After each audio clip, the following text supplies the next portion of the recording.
अल्हम्दुलिल्लाह इस साल रमज़ानुल मुबारक के अंदर जिहड़ा मैं मुसल्ला सुनाया है वो 22वां मुसल्ला मैं कुरान पाक तकमील किया है, नमाज़े तरावी खुद पढ़ाया। असल जिहड़ा तुहाडे नाल गल करन दा मकसद है वो ये वे कि मेरे भाईओ जाने अनजाने शायद मेरे को किसी को कोई दुख तकलीफ पहुंचिया हो, कोई अजियत पहुंची हो, तो कुछ भाई ऐसे ने जिन्हों ने साडे टाउन के माहौल के अंदर शर फैलाने की कोशिश, असी उस शर को खत्म करना चाहते हैं। मैं इस दौराने ड्यूटी अज तक किसी बंदे को अपनी जात वास्ते सवाल कभी किसी को 1 रुपया तक तलब नहीं किया। मस्जिद वास्ते जरूर ऐलान किया है और जो किसी की तलब है जिन्हें 10 दिते ने 50 दिते ने 100 दिता 50 दिता, हर एक की अपनी तौफीक है।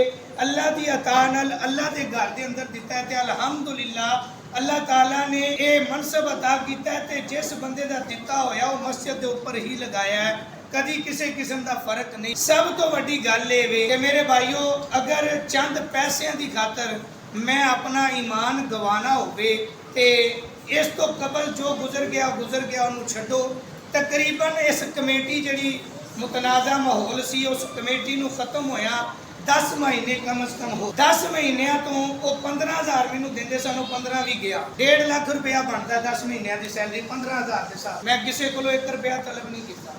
हालांकि कुछ लोगों ने मेरे नाल एक दोस्तों ने इतराज़ किया, कारी साहब तुसी पैसे साढ़े को ले लो तो छड्ड दिओ, तनख्वाह 2-3 महीनों की साढ़े को ले लो, मस्जिद छड्ड दिओ। मैं उन्होंने ये कहा कि भाईओ मैं पैसों वास्ते ड्यूटी नहीं कर, ये मैनू अल्लाह ताला ने मनसब अता किया है मेरे उस्तादां दी वसातत नाल। उस्ताद दी गल ते पहरा देना, पीर मुर्शद दी गल ते पहरा देना ये किसी नस्ले का काम हुंदा, बद नस्ले का काम। मैं अल्हम्दुलिल्लाह अपना आप अपनी जात सब कुछ फना करके अल्लाह रसूल की रजा दी खा ना मैं अपने बच्चों के वास्ते सोचा। देखो ना ये वक्त अगर मैं किसी और जगह पे देना मैं अपने बच्चों का मुस्तकबिल संवार, लेकिन संवारना अल्लाह ताला की जात ने में जे मैं वो राह से चलिया तो मैनू अपने बच्चों के मुस्तकबिल की फिक्र नहीं कि मेरे रब ने मेरी औलाद का संवार। मेरे भाईओ इन्हां दिनां दे अंदर किसी भी भाई नू मेरे को अजियत पहुंची होवे, मैं मिंबर रसूल ते अल्लाह की रजा की खातर तुहाडे कोलों सवाल करना बगैर झिझक दे, बगैर किसी किस्म की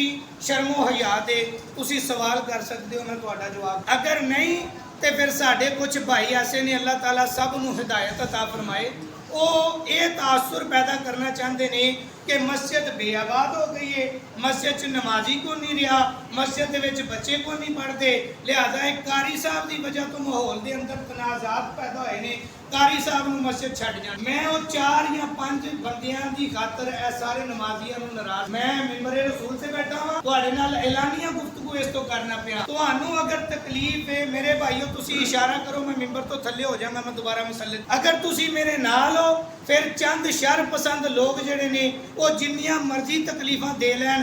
अल्लाह की राह ते जिस बंदे नूं तकलीफ आती है ना, नबी करीम सल्लल्लाहु अलैहि वसल्लम ने इरशाद फरमाया कयामत वाले दिन जेड़ा बंदा तकलीफां बर्दाश्त करने वाला है अल्लाह ताला जो उन्होंने अजरो इनाम अता फरमाएगा ना तो वह तलब करेगा काश दुनिया ते मैं इस तो भी ज्यादा मुसीबत बर्दाश्त, काश दुनिया ते कैंचियां नाल मेरा जिस्म कट दिता जाता ते अज मैनूं इतना ज्यादा अजर अता किया जाए। और अल्लाह तबारक व तआला जो उन्होंने अजरो इनाम अता फरमाएगा तो जेडे दूसरे लोग ने वो हैरान होकर फरिश्तियां नूं पुछणगे कि इन्होंने इनाम कितों मिलिया, तो फरिश्ते जवाब देंगे इन्होंने अल्लाह की रजा की खातर दुनिया के आजमाइशों का सामना किया।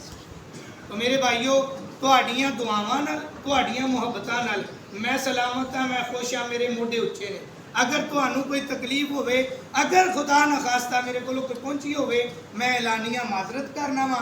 अगर मौजूदा भी किसी का हल नहीं होता या किसी का कोई सवाल है तो मैं बैठा वा ऐलाने नमाजियां दे विच तुसी खुद उठ के ऐलान भी कर सकते हो। किसी बंदे नू कोई उज़र है, कोई उज़र नहीं साहब जी, सारे अहबाब आप सब नू यासीन साहब बाबा जी तुसी नमाज पढ़ते हो सर जी, तुहानू कोई मेरे को पहुंची होवे करो फिर मस्जिद इमाम है, तुसी मस्जिद इमाम ही रहोगे इंशाअल्लाह।